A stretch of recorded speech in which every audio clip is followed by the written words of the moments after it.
Ya, Bismillahirrahmanirrahim. Assalamualaikum warahmatullahi wabarakatuh. Waalaikumsalam warahmatullahi wabarakatuh. Alhamdulillah, assalatu wassalamu ala rasulillah wa ala alihi wa sahbihi wa man walah wa la hawla wa la quwata illa billah. Amma ba'd. Ikhwan fiddin wal akhwatil kiram, azanallahu wa iyyakum. Alhamdulillah, pada siang hari ini dengan izin Allah kita bisa kembali mengudara mengkaji ayat-ayat Allah dan sunnah Rasulullah Sallallahu Alaihi Wasallam. Nah, ini merupakan salah satu nikmat dan sekaligus memanfaatkan amanah yang Allah berikan kepada kita, yaitu amanah waktu dan juga amanah kesehatan. Di mana ketika kita memiliki waktu dan juga memiliki kesehatan, kita manfaatkan untuk kebaikan. Dan memang seharusnya demikian bagi seorang muslim. Nikmatan makbunun fihi makatsirun minan nas. Ada dua nikmat yang rata-rata manusia itu banyak melupakannya. Jadi kebanyakan manusia melupakan dua nikmat tersebut, yaitu as-sihhah wal faragh, kesehatan dan waktu luang. Nah, ketika kita sehat, ketika kita waktu luang, kita pakai untuk kebaikan, dan ini merupakan usaha kita mensyukuri nikmat Allah tersebut. Baik, kita akan bahas tentang sehat ala Islam. Ya, tadinya kita ingin bahas sehat ala Rasulullah.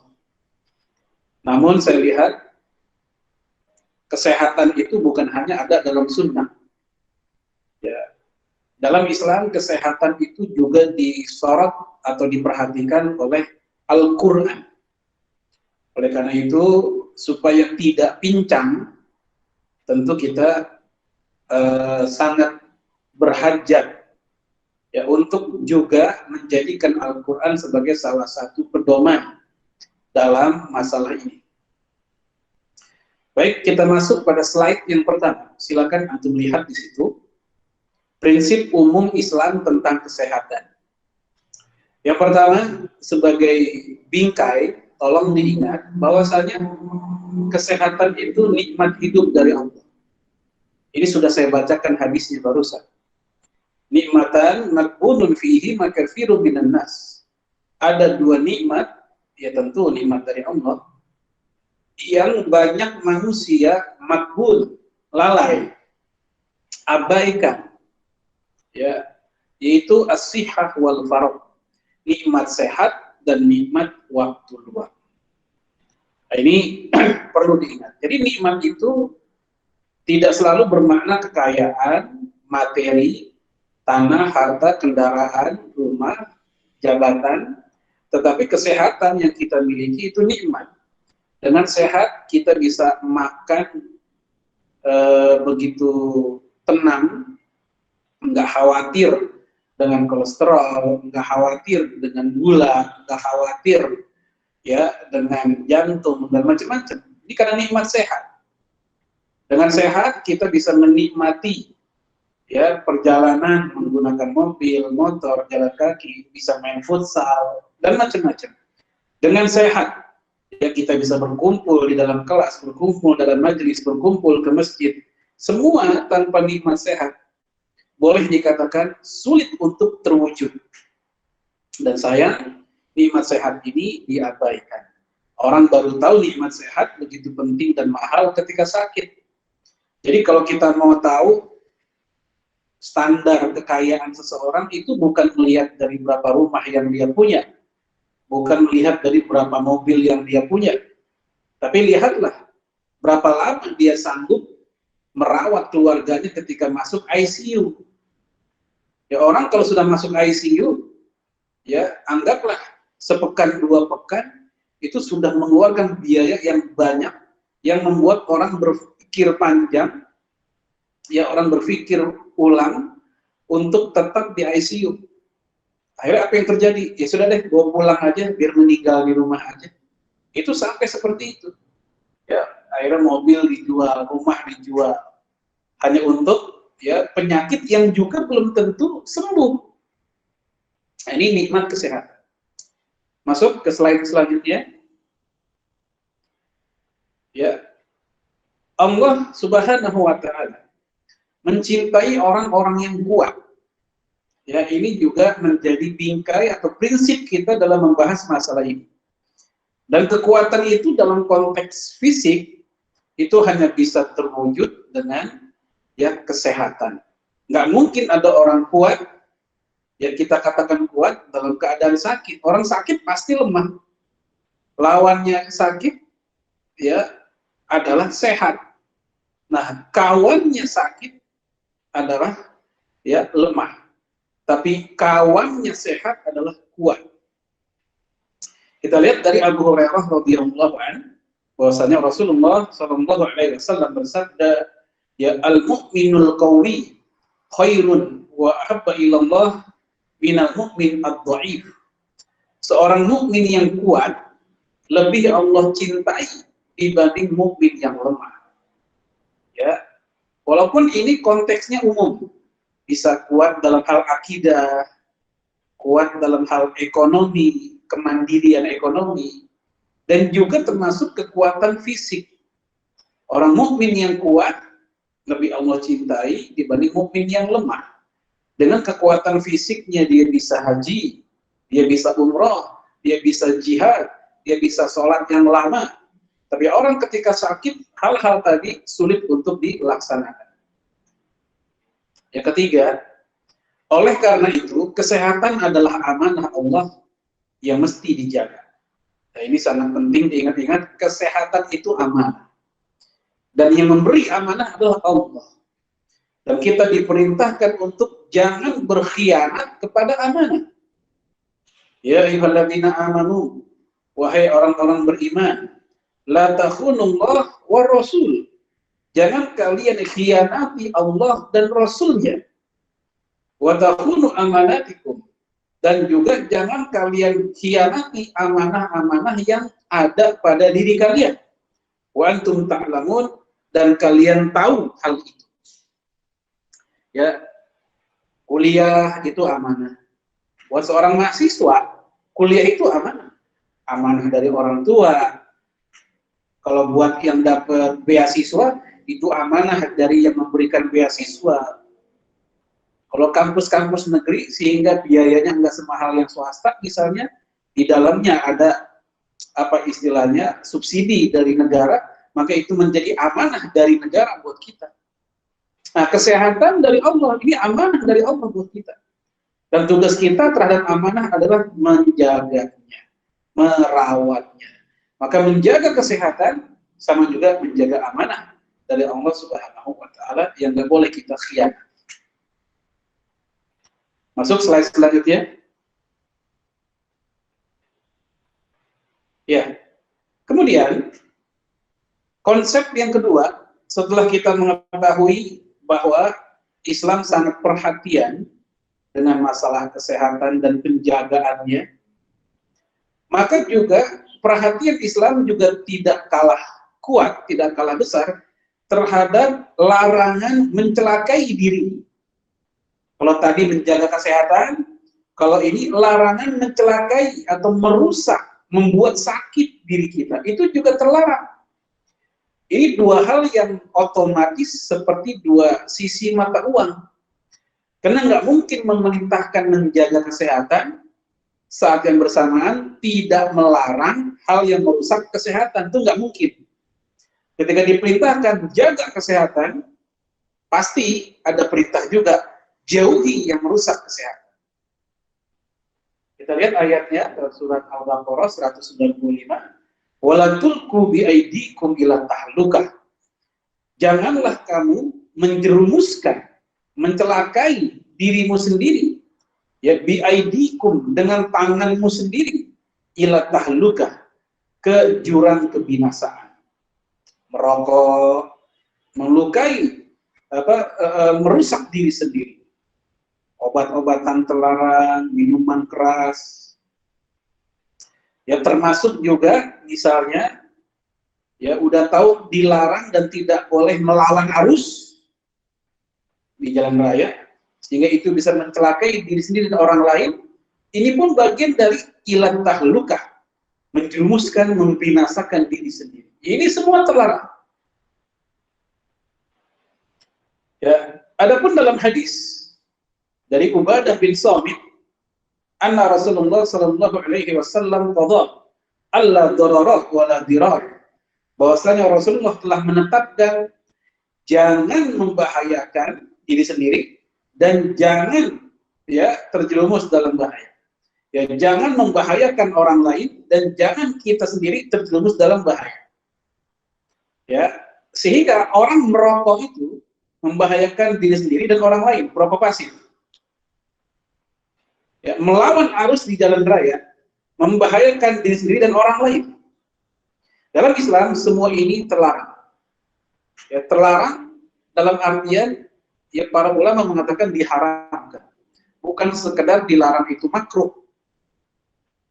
Ya, wala taqtulu anfusakum. Jangan kamu membunuh dirimu sendiri. Sehingga seluruh aktivitas yang merusak eksistensi diri kita, merusak kesehatan kita, itu terlarang dalam Islam. Ya, berlebihan dalam makan, walaupun makan itu halal, tapi kalau sudah berlebihan, ini terlarang karena bisa mencelakai. Ya, berlebihan dalam hobi makanan tertentu, berlebihan dalam hobi yang manis-manis, berlebihan dalam yang gurih-gurih misalnya. Ini semua pada porsinya nggak ada masalah. Ketika berlebihan, nah ini masuk kategori la dharar wa la dirar. Jangan mencelakai, jangan membahayakan diri sendiri dan orang lain. Masuk slide selanjutnya. Syekh Muhammad Hasan Sukriyah, ya beliau mengatakan, "Idza kana min al-mumkin raf'ud darar qabla wuqu'ihi wa huduthihi, ya wa hadha aula wa afdal." Jika memang dimungkinkan menghilangkan bahaya sebelum terjadinya, maka itu lebih utama, ya, lebih afdal, lebih utama. Min rafi'ihi ba'da wuqu'ihi. Ya, dibanding dia menghilangkan bahaya tersebut, tapi bahaya itu udah terjadi. Al-wiqayah, yaitu maksudnya pencegahan, mitigasi. Coba antum lihat di jalan raya ada lubang besar yang bisa mencelakai pengendara. Apa yang kita lakukan? Apakah nunggu orang celaka dulu baru kita buat papan pelang pengumuman ada lubang besar? Ataukah langsung kita bikin papan pengumuman ada lubang besar mumpung belum ada kejadian? Tentu akal sehat kita mengatakan ya bikin papan peringatan mumpung belum ada kejadian. Jangan menunggu ada kejadian baru dibikin peringatan. Inilah yang dimaksud dari wala tulqu bi aydikum ila tahlukah. Mumpung belum kejadian, cegah, tahan. Itulah prinsip dalam Islam. Imam Al-Qarafi, antum lihat di situ sudah saya kuningkan, yang warna kuning itu. Kita baca dari awal. Waqad yakun al-khawfu min ghairillah azza wa jalla laysa muharraman. Takut kepada selain Allah Subhanahu wa taala bisa jadi itu bukan dilarang, tidak diharamkan. Ya, biasanya kita diajarkan takut hanya kepada Allah. Ya, di sini para ulama mengatakan bisa jadi takut kepada selain Allah itu tidak diharamkan. Ini takut yang sifatnya manusiawi, takut yang sifatnya natural, alami, setiap orang bisa merasakannya. Kal khaufi minal usud, seperti rasa takut kepada singa, wal hayyat, ya, ular, wal aqarib, kalajengking, waz zulmah, kegelapan. Wa qad yajibul khauf min ghairillah azza wa jalla kama amarona al-firar min ardil wabah. Bahkan bisa jadi rasa takut kepada selain Allah itu malah wajib, yaitu ketika kita diperintahkan untuk menjauh dari daerah wabah. Jakarta kena wabah misalnya, Depok kena wabah, maka menghindarinya itu wajib. Takut karena itu wajib, bukan hanya boleh. Bimakna anna nuhina an dukhuliha, artinya kita dilarang oleh syariat untuk masuk ke daerah seperti itu. Wal khaufu minha, ya, maka rasa takut kepada hal-hal tersebut, ya, ala ajsamina minal amrad, dalam rangka menjaga tubuh kita dari penyakit, wal asqam, dan rasa sakit, ya, wa fil hadis, sebagaimana dalam hadis, firra minal majdzum kama firraka minal asad, jauhilah dari penyakit menular, ya, dari orang yang kena penyakit menular sebagaimana kamu lari dari singa. Nah, ini kan pencegahan. Mumpung belum kena, hindari. Lari dari singa nggak usah pakai disuruh, orang pasti akan lari. Ini bahasa kiasan yang sangat luar biasa dari Rasulullah, ya, bahwa tanpa harus dikasih fatwa, tanpa harus diberikan rambu-rambu, orang paham kalau udah ada wabah penyakit, ya kita menghindar, ya, sebagaimana larinya manusia dari singa. Maka fasolun nufus, ya, perlindungan kepada jiwa, ya, maka melindungi jiwa kita, wal ajsad, badan, tubuh, wal manafi, ya, manfaat, maslahat hidup, wal a'dha, anggota badan, wal amwal, harta, wal a'rad, kehormatan, anil asbabil mafsadah, dari sebab-sebab kerusakan, wajibun kama alimta, itu semua adalah wajib sebagaimana yang telah Anda ketahui. Jadi melindungi hal-hal tadi, ya, kesehatan, tubuh, harta, itu wajib, ya, dari kesehatan, dari kerusakan itu wajib. Baik, ini prinsip Islam, ya, tentang pencegahan. Kalau tadi di awal prinsip Islam tentang menjaga kesehatan. Kalau ini prinsip Islam dalam menghindari yang bikin rusak kesehatan. Silakan dibuka selanjutnya. Sekarang kita masuk pada pembahasan tips sehat dalam Al-Quran. Tips sehat dalam Al-Quran. Ya, ini yang paling utama, karena Al-Quran sebagai pedoman kita, sebagaimana As-Sunnah, Al-Quran yang paling utama. Yaitu makan yang halal, nggak cukup halal, tapi juga thayyib, baik dan sehat. Nggak cukup itu, tapi juga jangan berlebihan. Nasi halal, halal. Thayyib, thayyib. Sehat ya. Tapi berlebihan, jangan. Ya, bisa kena penyakit gula. Madu, halal, halal. Sehat, sehat. Tapi satu hari kita minum sebotol, berlebihan. Susu, halal, halal. Thayyib, sehat, sehat. Ya, sehari kita minum, ya, langsung 1 liter. Ya, hati-hati, bisa diabetes dan seterusnya. Ini contoh aja, nggak cukup halal dan nggak cukup thayyib, sehat, tapi juga jangan berlebihan. Ya, semuanya serba proporsional. Allah berfirman, ya ayyuhalladzina amanu, wahai orang-orang beriman, la tuharrimu thayyibati ma ahlallahu lakum, jangan kalian haramkan yang thayyib, yang baik-baik, yang bagus-bagus, yang sehat-sehat, ya, nggak boleh diharamkan, ya, karena haram itu harus ada dalil. Wala ta'tadu, dan jangan melampaui batas, jangan berlebihan. Innallaha la yuhibbul mu'tadin, Allah tidak suka dengan orang yang berlebihan. Wa kulu, makanlah, mimma razaqakumullah, yang telah Allah rezekikan kepada kalian, halalan thayyibah, itu yang halal dan yang baik. Halal, baik, dan wala ta'tadu, jangan berlebihan. Wattaqullaha alladzi, dan bertakwalah kepada Allah yang antum bihi mu'minun, yang telah kalian beriman kepadanya.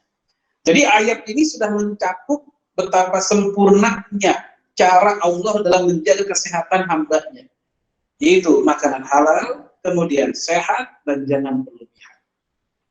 Ya, baik, kita lanjut. Kemudian berzikir agar hati tenang.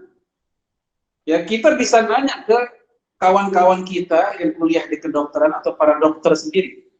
Ternyata penyakit fisik walaupun dampaknya ke fisik, itu sebab utamanya 60% gara-gara psikis, jiwa, mental, hati. Walaupun dampaknya ke fisik, semangat hidup lenyap, ya, semangat hidup sudah tidak ada, dampaknya ke fisik. Stres, dampaknya ke fisik. Ya, dulu ada salah satu kawan saya, dia mantan atau alumni Gunadarma, sempat punya toko buku agama dekat UI sana, ya, di dekat Gunadarmanya. Dia kurang lebih selama setengah tahun atau mungkin setahun itu kesulitan, ya, punya anak. Ya, udah setahun belum hamil juga. Ternyata salah satu sebabnya adalah stres. Istrinya stres, ya, tinggal bersama mertua.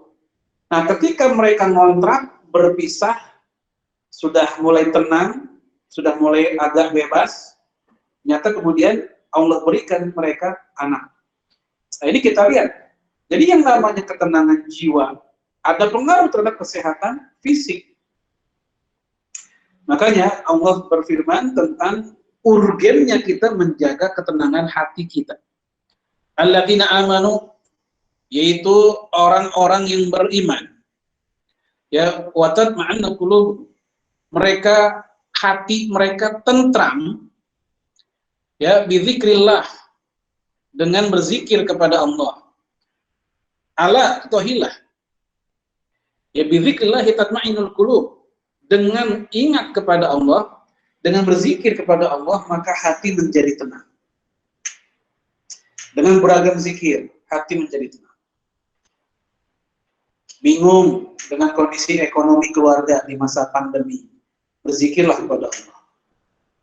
Walaupun tentu ada upaya-upaya rasional juga, tapi jangan lupa berzikirlah kepada Allah. Ada masalah dengan teman, bikin kita stres, berzikirlah kepada Allah. Ya, hasbunallah wa ni'mal wakil, ni'mal maula wa ni'man nasir. Kondisi takut, ujian, tes, kampus, dadakan dari dosen, berzikirlah kepada Allah. Supaya kita relatif bisa lebih menguasai diri ketika menghadapi soal.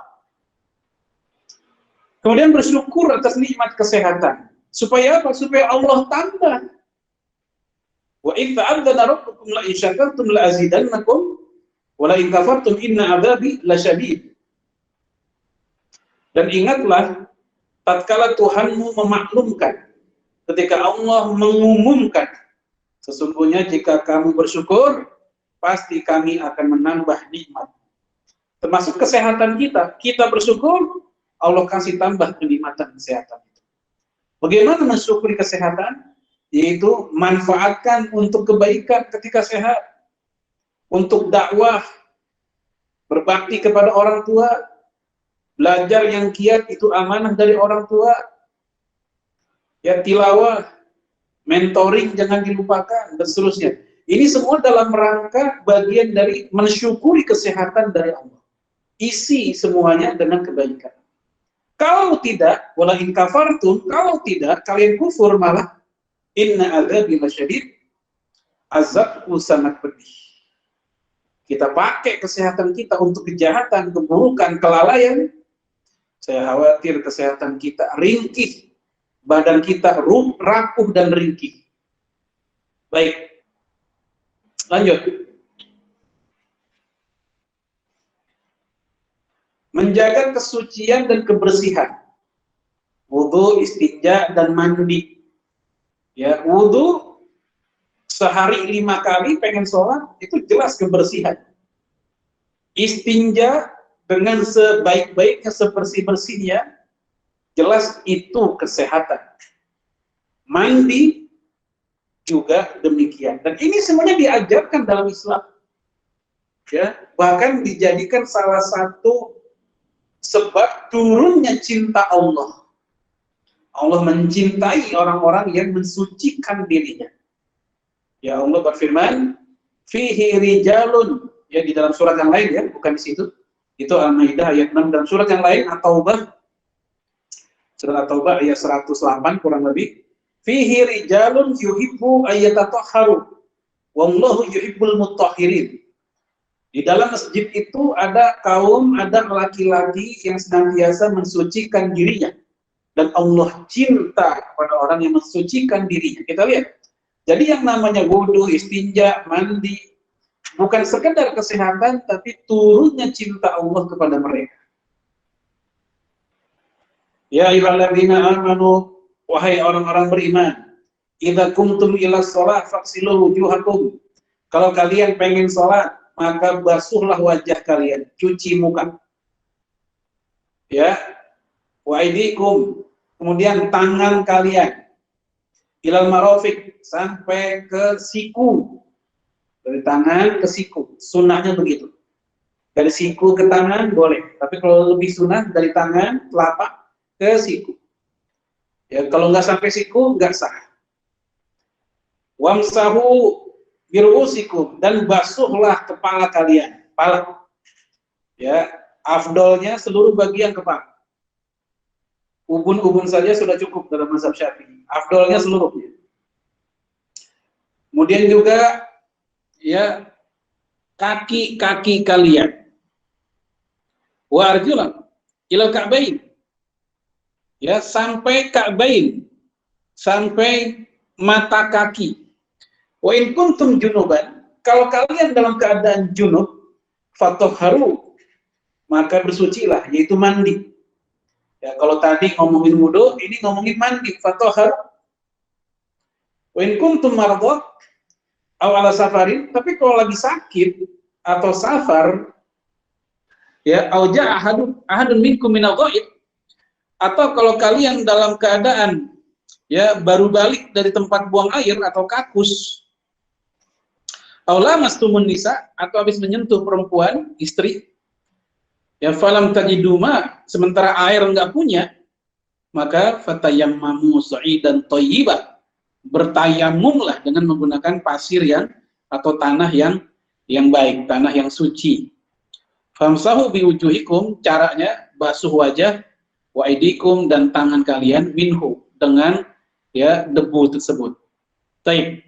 Ini semua perhatian Islam terhadap fisik, kesehatan fisik, kebersihan. Wudu, mandi, ya, dengan kalau tayamum dengan debu yang bersih.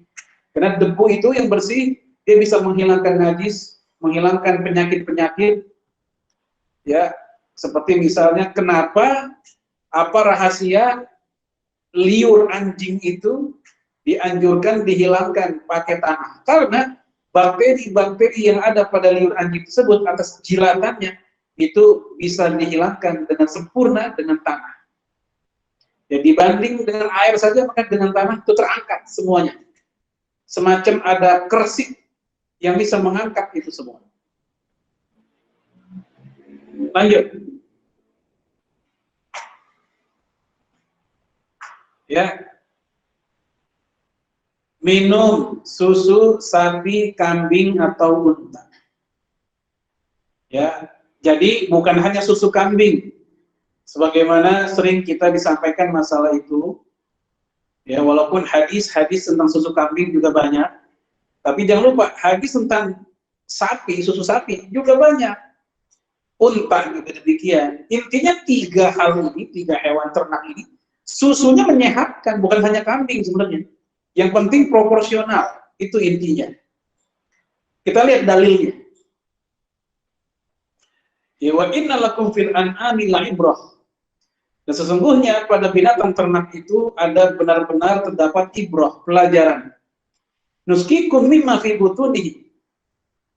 Ya, kami memberikan kamu minum dari perut hewan tersebut. Ya, maksudnya apa? Susu. Min baini farsin wa damin. Ya, di antara kotoran mereka dan darahnya. Labanan, itu yang bernama susu. Khalison, yang murni. Sa'ighon lisyaribin, yang mudah ditelan bagi orang-orang yang meminumnya. Jadi tolong diingat, khalison, susu yang murni, itu yang menyehatkan. Kenapa kok susu sekarang tidak menyehatkan? Karena banyak campuran. Entah air putihnya, entah gulanya, atau mungkin terlalu banyak campuran-campuran rasa-rasa nggak orisinil. Campur rasa stroberi, campur rasa durian. Itulah yang membuat ya tidak menyehatkan. Seandainya dia murni, itulah yang menyehatkan.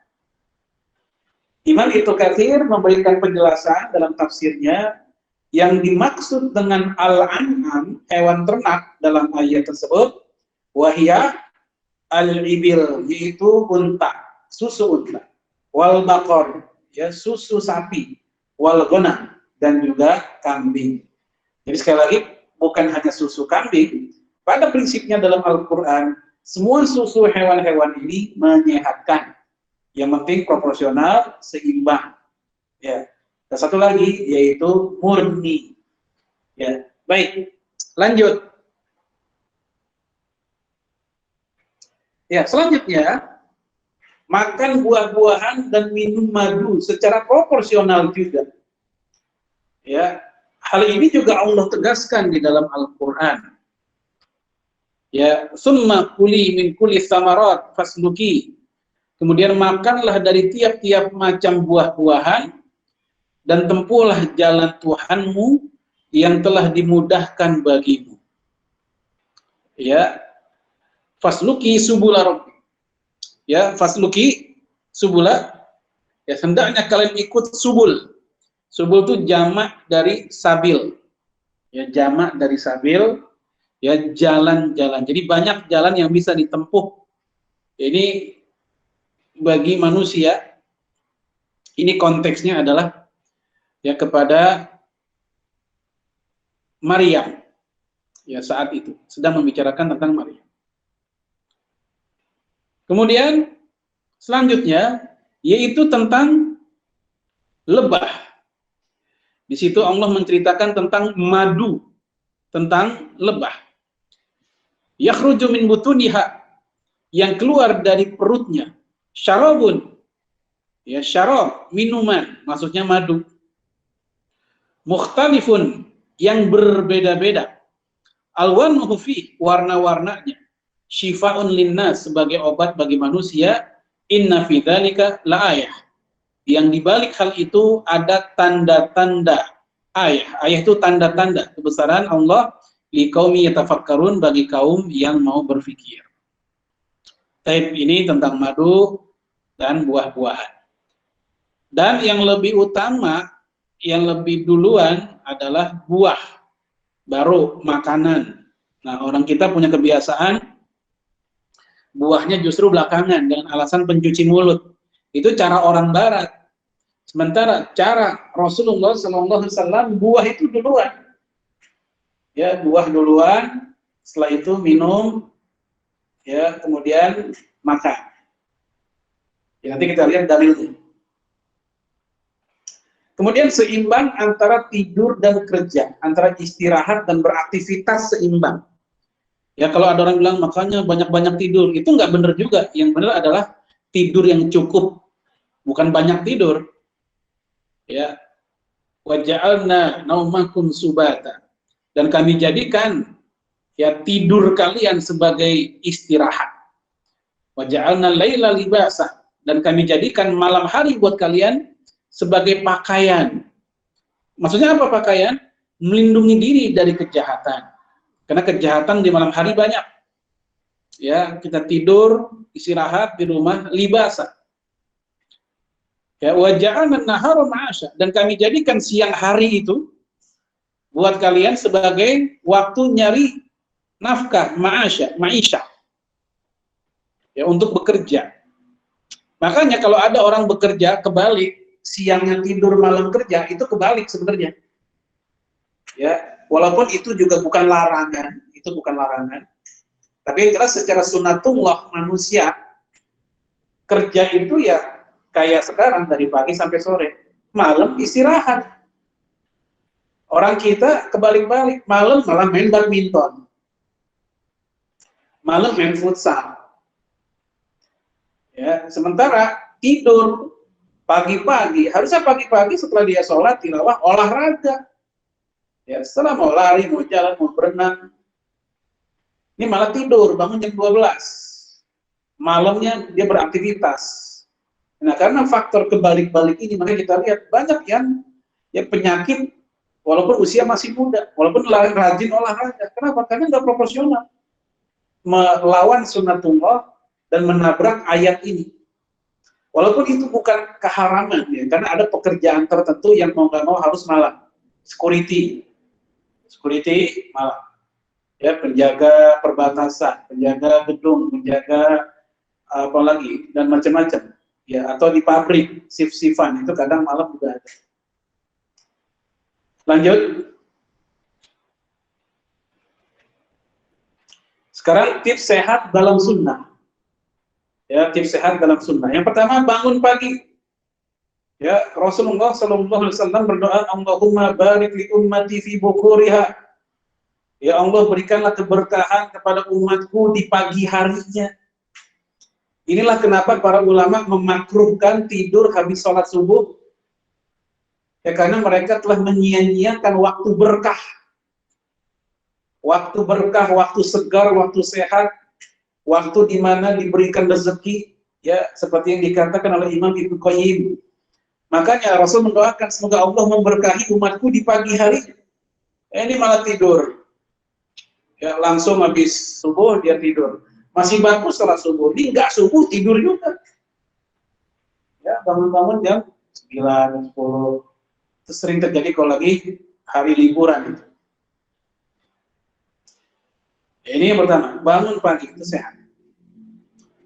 Cuci tangan setelah bangun pagi dan sebelum wudhu.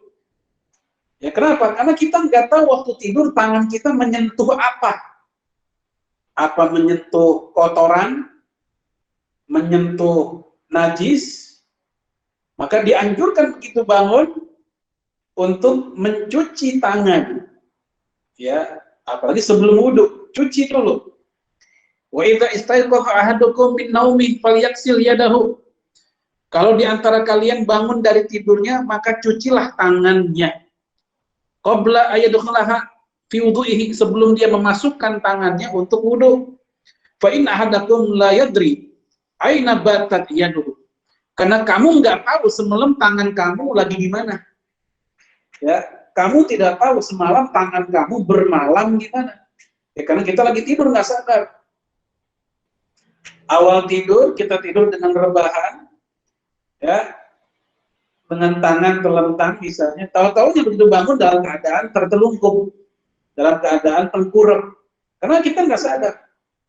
Maka Rasul mengajarkan jangan langsung wudhu, tapi cuci tangan supaya kotoran-kotorannya lenyap. Termasuk juga cuci hidung. Ya, juga membersihkan hidung. Karena saat itu bisa jadi, kata Rasulullah, jin sedang bermalam di hidungmu. Baik, lanjut. Bersiwak. Ya, bersiwak ini bagian dari upaya kita menyehatkan mulut kita.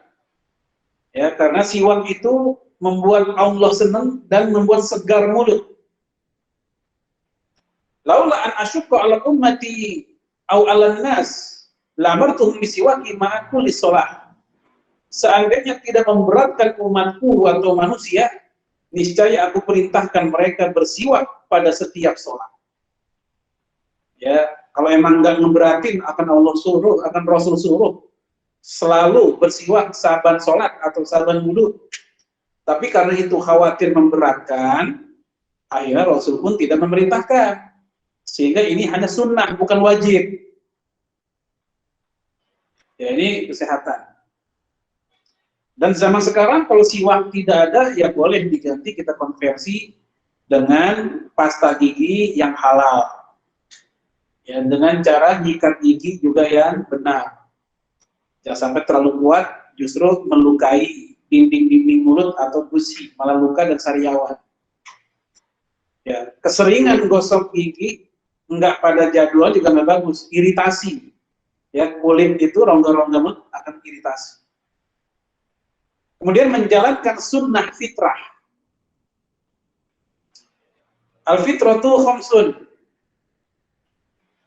Ya, sunnah fitrah itu ada 5. Al-khamsu min al-fitrah, atau 5 ya sunnah fitrah. Pertama al-khitan, sunat al-khitan. Menghilangkan kotoran, menghilangkan najis. Ini buat kaum laki-laki. Buat kaum wanita dalam rangka menstabilkan libidonya, menstabilkan syahwatnya.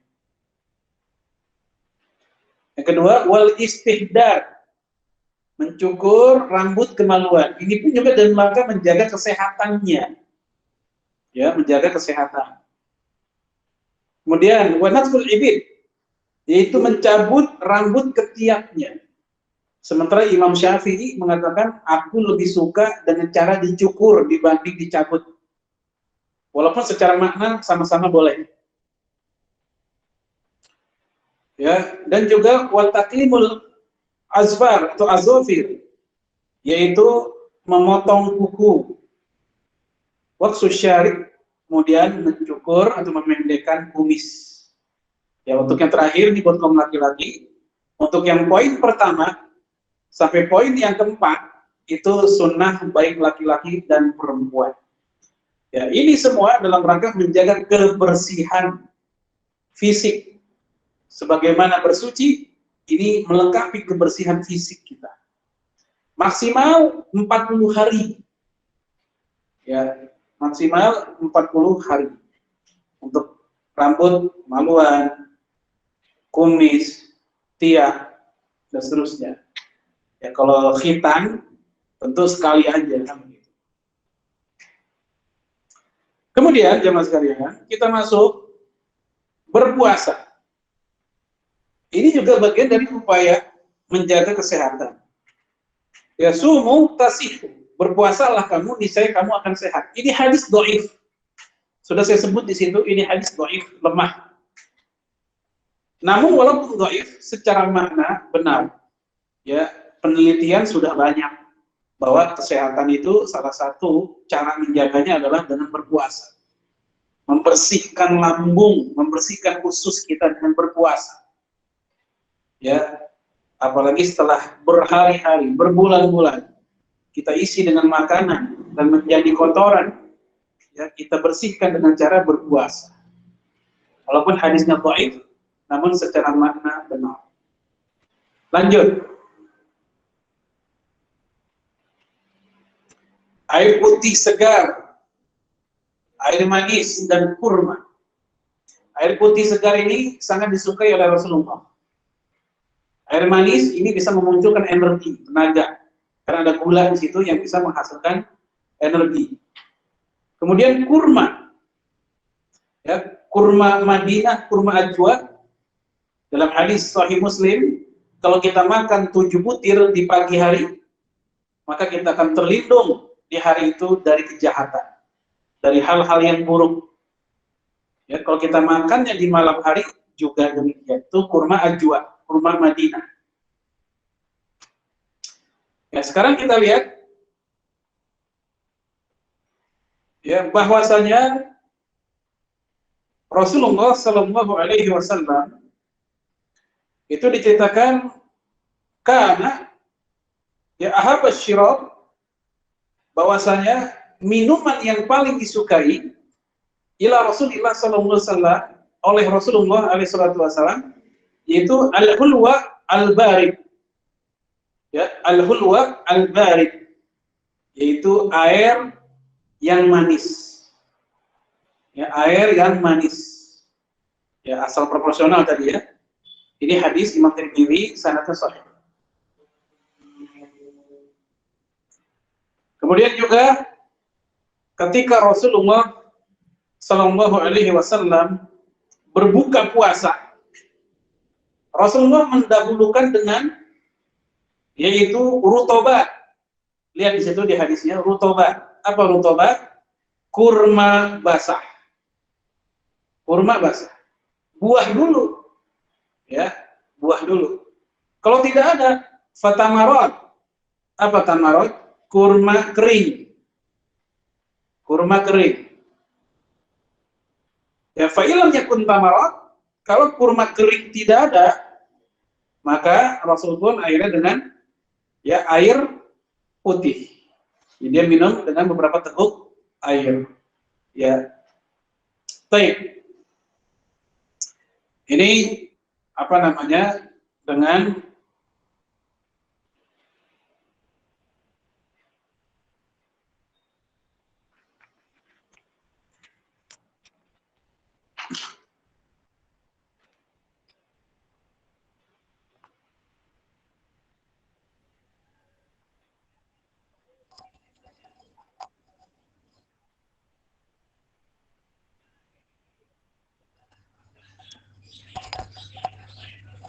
Afwan Ustadz, kamera dan suaranya tidak terdengar. ini hilang ya? Hilang Ustadz. Ini hilang sendiri nih soalnya. Tunggu ya, nih ada masalah. Baik Ustadz.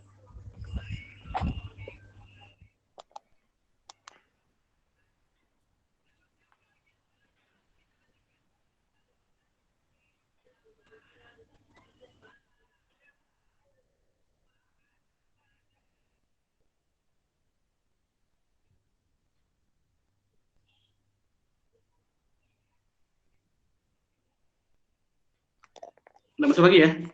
Sudah Ustadz, sudah terlihat dan terdengar. Ya, silakan dilanjut tadi slide-nya.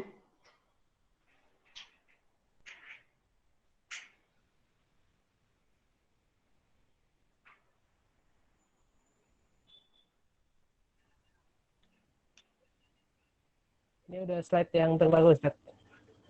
Iya.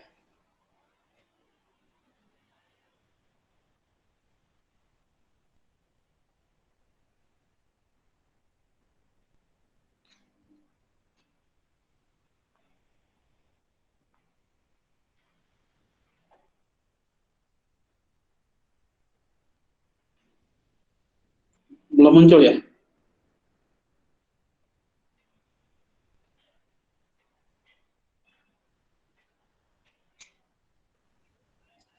Slide-nya tidak muncul di Ustadz.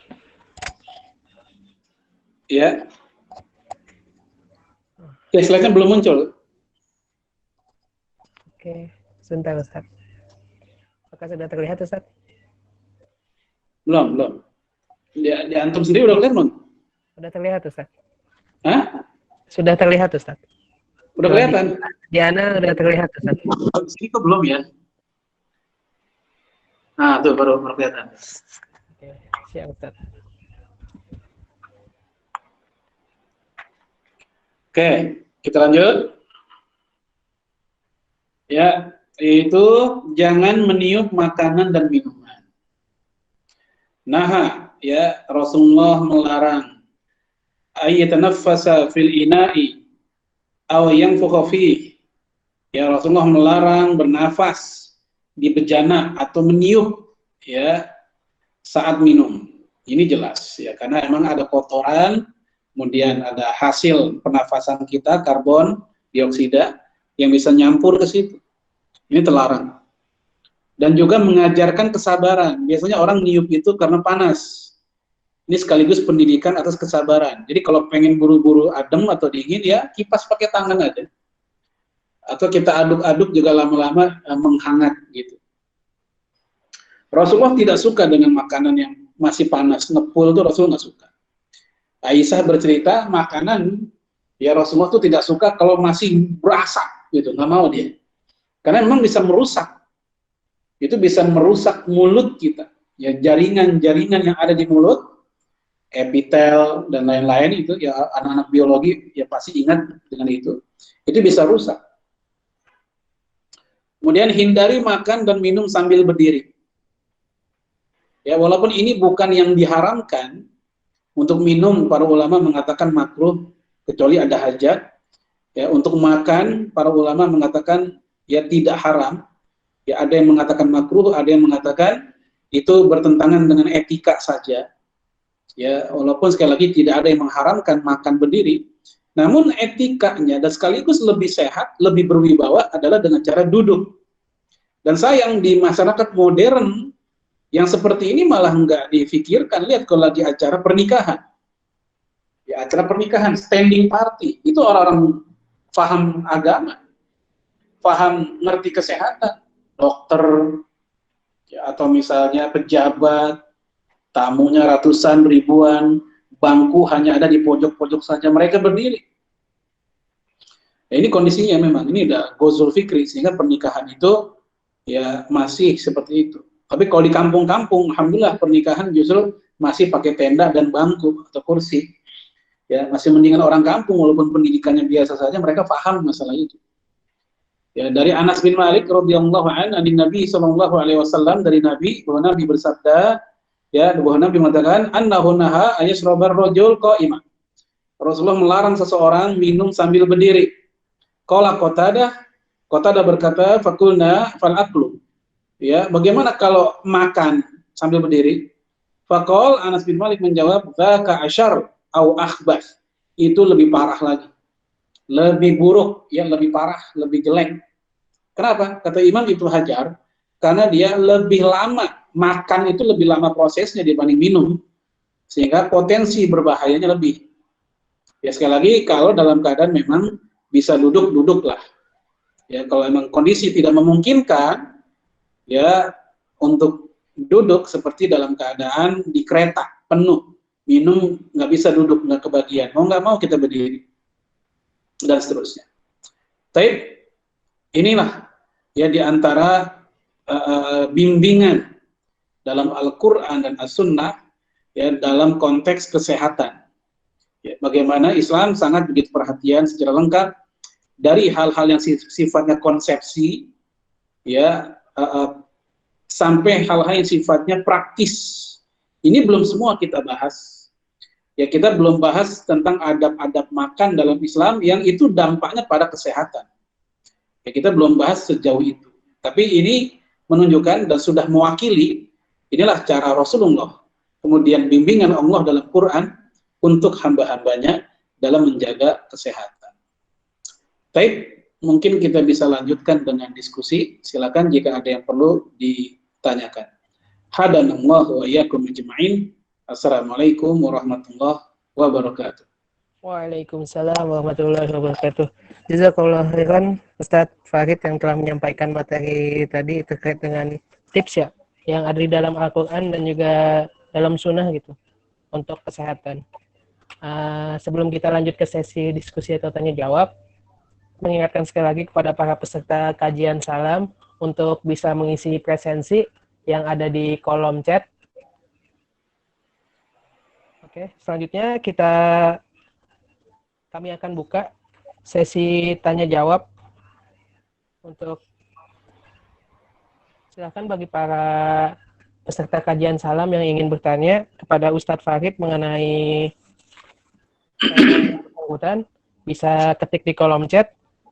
Jika ingin bertanya langsung melalui suara, bisa dengan mengetik di kolom komentar yaitu nama dan garis bawah izin bertanya, atau bisa langsung mengetikkan pertanyaannya di kolom chat dan akan dibacakan oleh saya sebagai moderator untuk ditanyakan kepada Ustadz Farid.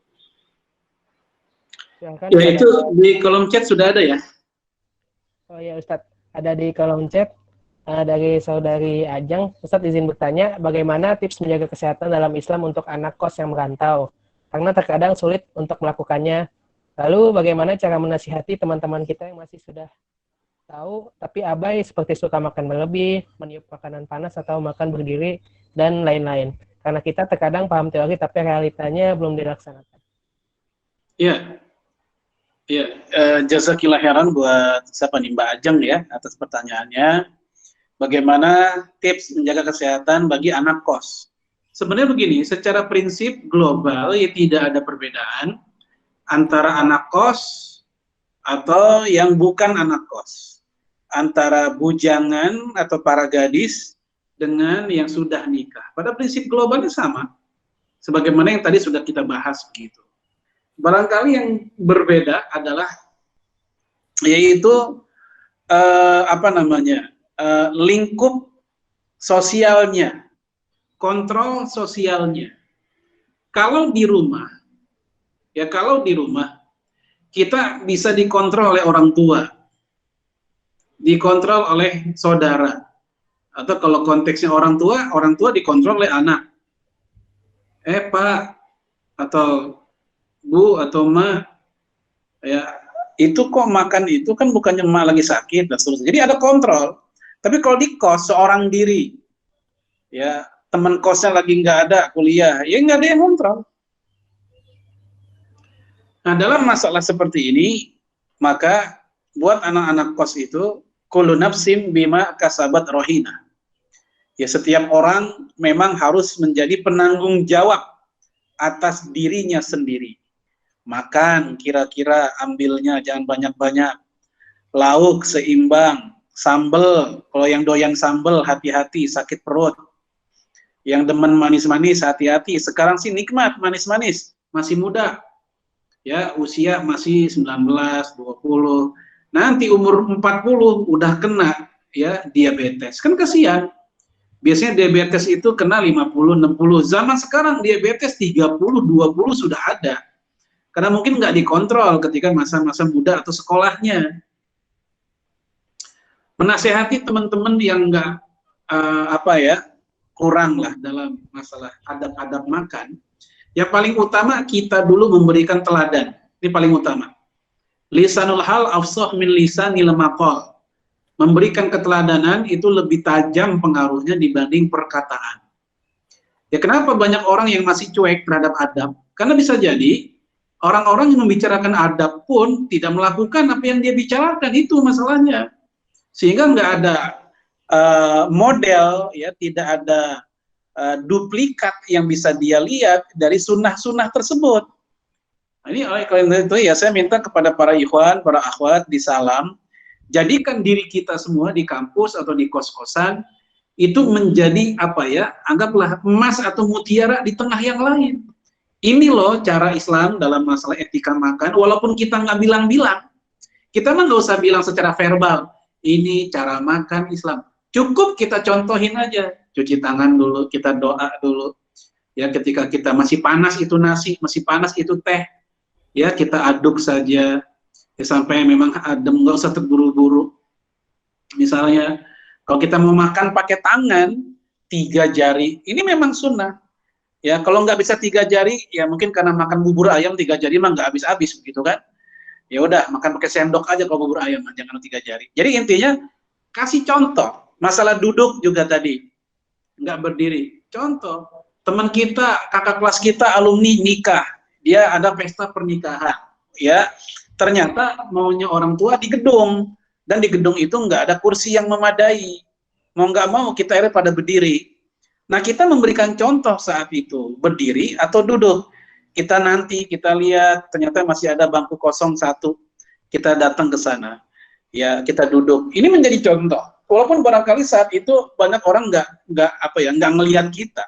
Karena orang akan sibuk dengan aktivitas masing-masing ketika kondangan biasanya. Tapi nggak ada masalah. Di sisi Allah, kita telah menunaikan tugas sebagai contoh tadi. Kita menjadi contoh bukan pengen disebut teladan, bukan. Tapi dalam rangka menghormati sunnah Rasul yang memang udah banyak orang Islam sendiri lupakan. Itu tujuan kita. Orang ngikut, alhamdulillah. Orang nggak ikut, ya udah nggak apa-apa. Yang penting kita udah ngasih contoh. Itu urusan dia kepada ya dirinya sendiri. Tapi urusan kita, ya kita mencoba untuk mengikuti sunnah Rasul. Seperti itu. Ya. Baik, jazakallahu khairan Ustadz. Selanjutnya ada pertanyaan dari saudari Rina, Ustadz. Izin bertanya mengenai kesehatan psikis dalam Islam. Apakah penyebab utama masalah kesehatan psikis ada kaitannya dengan kurang berzikir dan mengingat kepada Allah? Mohon nasihatnya Ustadz agar kita senantiasa dapat menjaga kesehatan psikis karena cukup banyak orang di sekitar kita yang meskipun fisiknya sehat, namun terhambat dalam kondisi psikologisnya. Jazakallahu khairan Ustadz. Iya, jazakallahu khairan. Ini sudah kita bahas tadi ya, di poin slide keberapa, bahwasanya salah satu ya konsep sehat di dalam Islam adalah sehat itu berawal juga dari sehatnya hati dan jiwa. Ala bizikrillah tatma'inul qulub. Ketahuilah dengan berzikir kepada Allah, hati menjadi tenang. 60% penyakit fisik ternyata berawal dari hati yang gundah gulana, yang stres, yang mudah putus asa, buruk sangka kepada orang lain, dan seterusnya. Dampaknya ada yang ke ginjal, dampaknya ada yang ke paru-paru, dampaknya ada yang ke sampai stroke segala, kan seperti itu. Sehingga kalau ditanyakan apakah sebab utama masalah kesehatan psikis karena kurang berzikir, iya, salah satunya seperti itu. Ya, di antara banyak sebab penting, salah satunya adalah yaitu ada muzikrillah, orang yang jarang berzikir. Karena orang kalau sudah ingat kepada Allah, ingat yang maha memberi kesehatan dia, ingat yang maha menghidupkan dan mematikan, dia akan tenang. Contoh, ya, ngapain kita takut masalah rezeki selama masih Allah maha kaya ada di tengah-tengah kita, ada dalam kehidupan kita. Buat yang akhwat yang seringkali banyak menghantui banyak muslimah, ya apa? Masalah jodoh. Ya, selama kita yakin ya kodok dan kodarnya Allah, ngapain takut, ngapain bingung masalah jodoh? Ya, buat yang ikhwannya udah ngeplay lamaran kerja hingga sampai ke 50 perusahaan, baru dipanggil 2 perusahaan, wawancara gagal lagi dua-duanya. Nggak usah bingung, nggak usah stres. Wallahu khairur razikin. Ini selama hal-hal ini kita pahami dengan baik, ya, kegagalan-kegagalan tadi walaupun mungkin bikin kekecewaan kita, tapi tidak sampai membuat kita stres. Ya, tidak sampai membuat kita goncang jiwa. Ya, tapi kita anggap itu bagian dari cara kita ladang amal soleh dunia, jihad, sabar, seperti itu. Jadi dengan berzikir kepada Allah, niscaya hambatan-hambatan kekecewaan hidup yang kita alami, insya Allah relatif akan lebih teredam, insya Allah. Masya Allah ya, jazakallah khairan Ustaz atas jawabannya tadi. Mungkin akan untuk satu pertanyaan kembali ya bagi teman-teman semua. Silahkan bagi ada pertanyaan bisa tulis di kolom komentar agar bisa dijawab oleh Ustaznya secara langsung.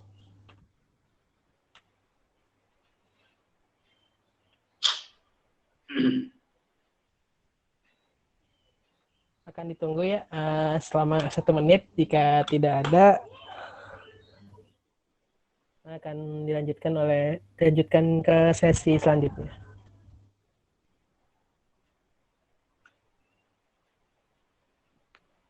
Cukup?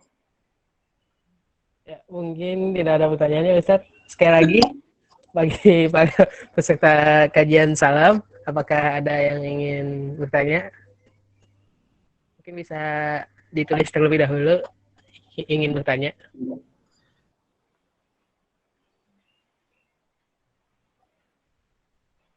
Oke Ustadz, alhamdulillah ada pertanyaan kembali. Dari saudari Rica Anita dari Indramayu, Masya Allah. Assalamualaikum, izin bertanya Ustadz, bagaimana membiasakan diri untuk menjaga kesehatan? Kadang sudah bertekad untuk mengurangi makan pedas, minum es, tapi rasanya sulit dijalankan. Masya Allah.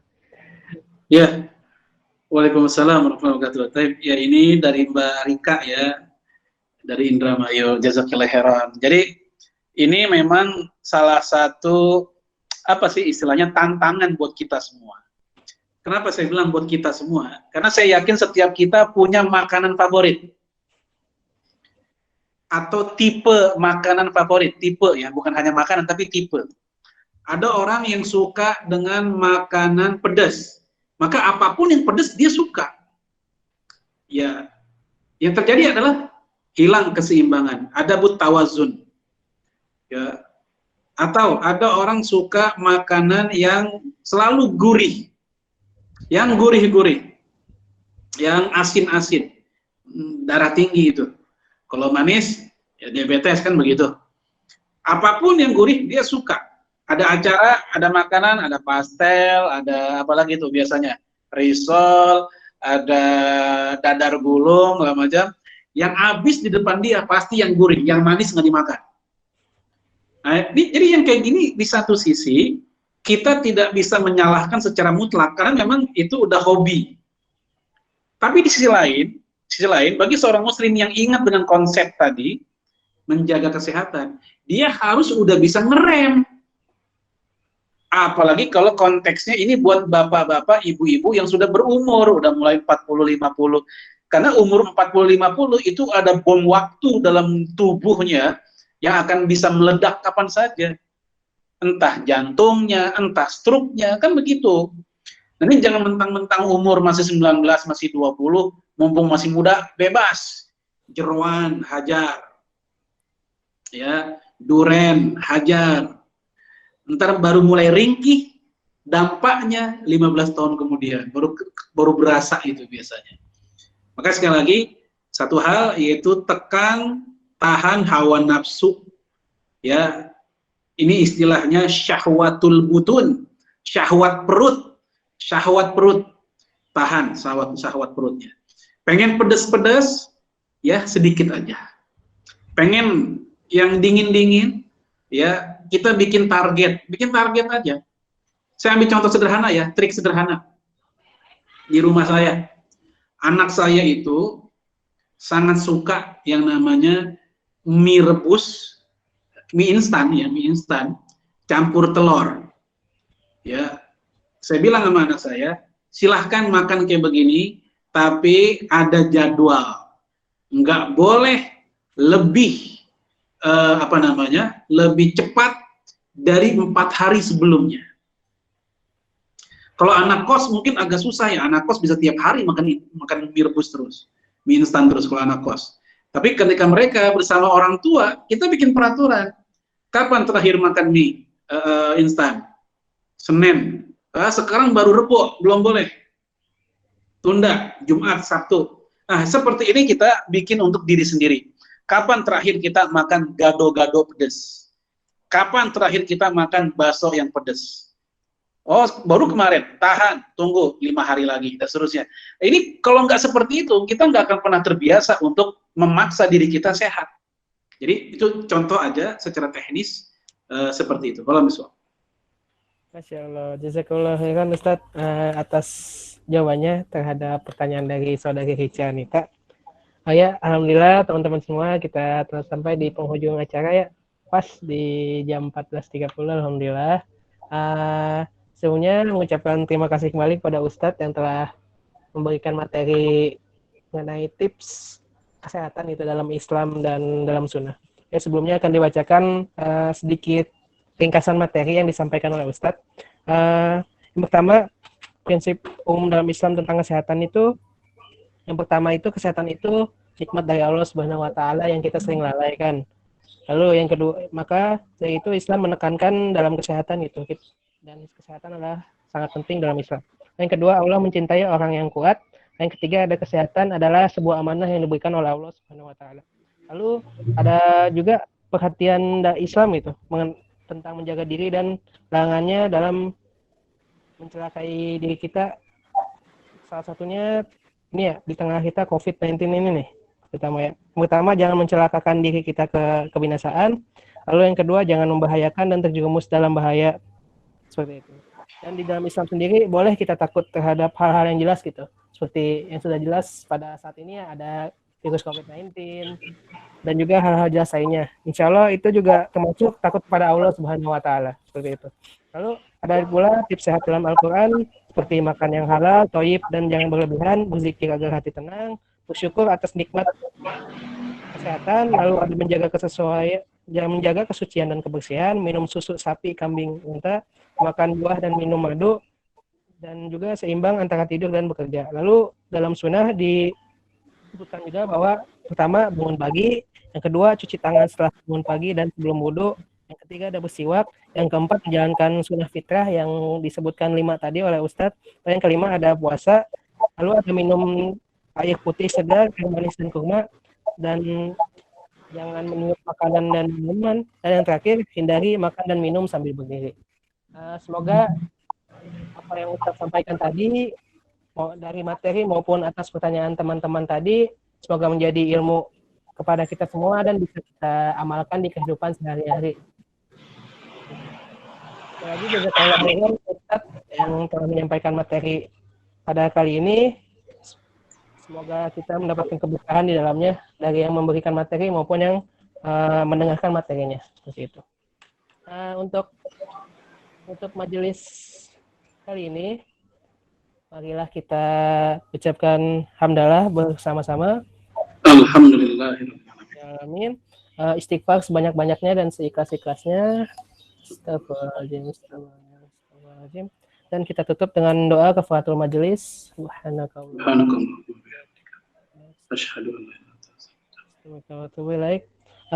Sekali lagi jazakallah khairan Ustadz dan teman-teman kajian salam yang telah hadir di kajian kali ini. Al-haqqu min rabbika fala takunanna minal mumtarin. Assalamualaikum warahmatullahi wabarakatuh. Waalaikumsalam warahmatullahi wabarakatuh. Saya pamit ya. Baik Ustaz. Iya, itu saya umumkan itu ya. Khairan, Ustaz.